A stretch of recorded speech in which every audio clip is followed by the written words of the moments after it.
අපි දැන් කතා කරන්න යන්නේ අර මම කියපු සිංහල භාෂාවේ තියෙන සංඥා අකුරු එහෙම නැත්නම් බැඳි අකුරු වල තියෙන ශබ්ද ටික අපි කොහොමද ඉංග්‍රීසි අකුරු වලින් ගන්න කියන කාරණාව සම්බන්ධයෙන් මේ බලන්න පුතේ.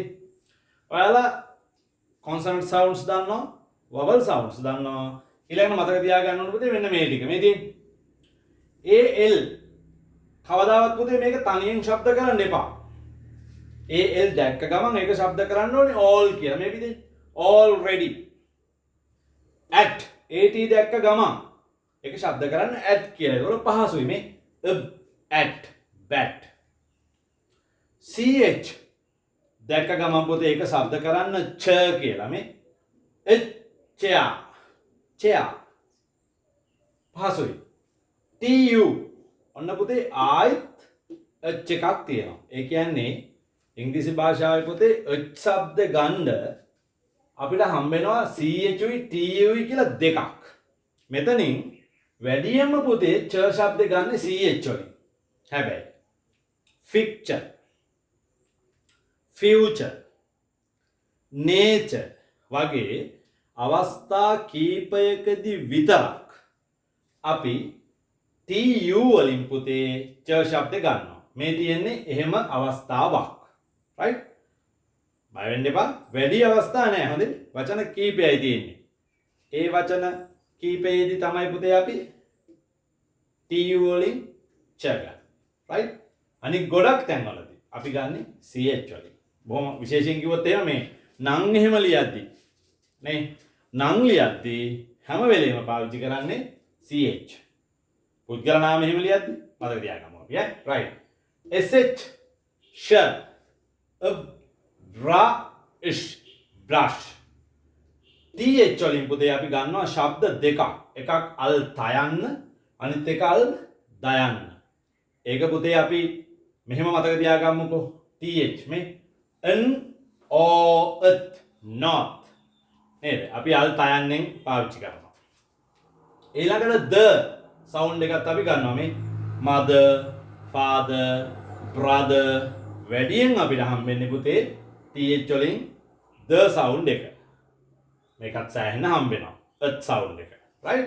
ඊළඟට gh අපි ගන්නවා g මාප්‍රායන g sound එක. අපි ඔය fight කියලා කියද්දි මේ පුතේ fight at තනියෙන් කියවන්න බෑ මේ අකුරු දෙක. gh වෙන් වෙන්ව කියවන්න බෑ.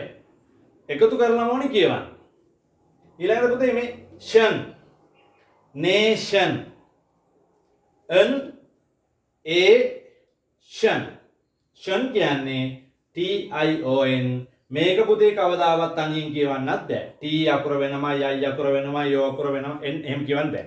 එකතු කරලා කියවන්න ඕන. ඊළඟට sh sure sh sh කියලා sound එකක් ඕන නම් sure මතක තියාගන්න. ලියද්දි උනත් මේ measure me a sh measure. ඊළඟට oi oi අපි ඔය point කියලානේ up oi n at point. තව අකුරු එකක් විතර අපි බලමු පුතේ. out o u out අපි කියන්නේ out about outside out. ඊළඟට ph කියන වචනේ අපි ඒක පුතේ පාවිච්චි කරන්නේ මාප්‍රායන ෆ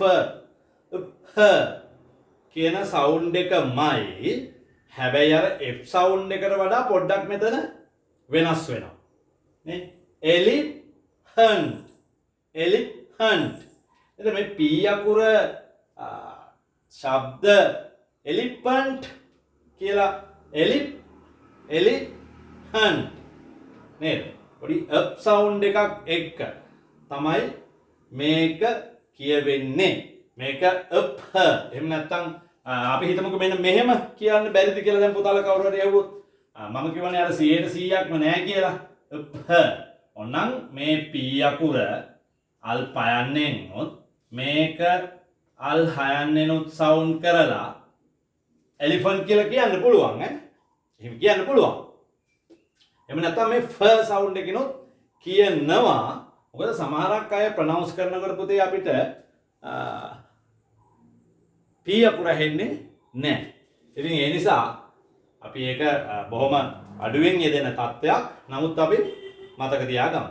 ඉතින් පුතේ ඔන්න ඔය ටික තමයි ඔයාලට මේ සවුන්ඩ් පාඩමේදී මට කියලා දෙන්න තියෙන්නේ.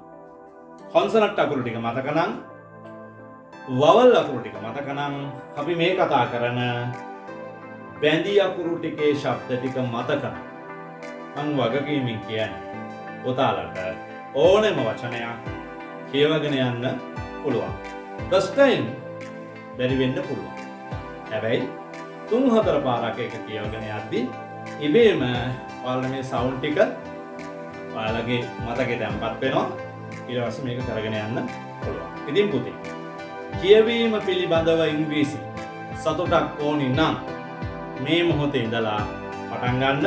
පන්ති යනකොට, ඉස්කෝලේ යනකොට පාර දිගේ තියෙන බෝඩ් ලෑලි ටික කියවන්න පටන් ගන්න. ඉතින් ඊළඟට ඔයාලගේ ළඟ තියෙන පොත්පත් ටික ඉංග්‍රීසියෙන් ලියලා තියෙන හැම එකක් කියවලා බලන්න. මේ විදිහට කියවුවොත් ඔයාලට අනිවාර්යයෙන්ම කියව ගන්න පුළුවන්. මම ඒක වගකීමෙන් මගේ පුතේ කියන්නේ. එහෙනම් අපි ඊළඟ වීඩියෝ එකෙන් හම්බෙමු. දැන් කියවන්න පටන් ගන්න. right?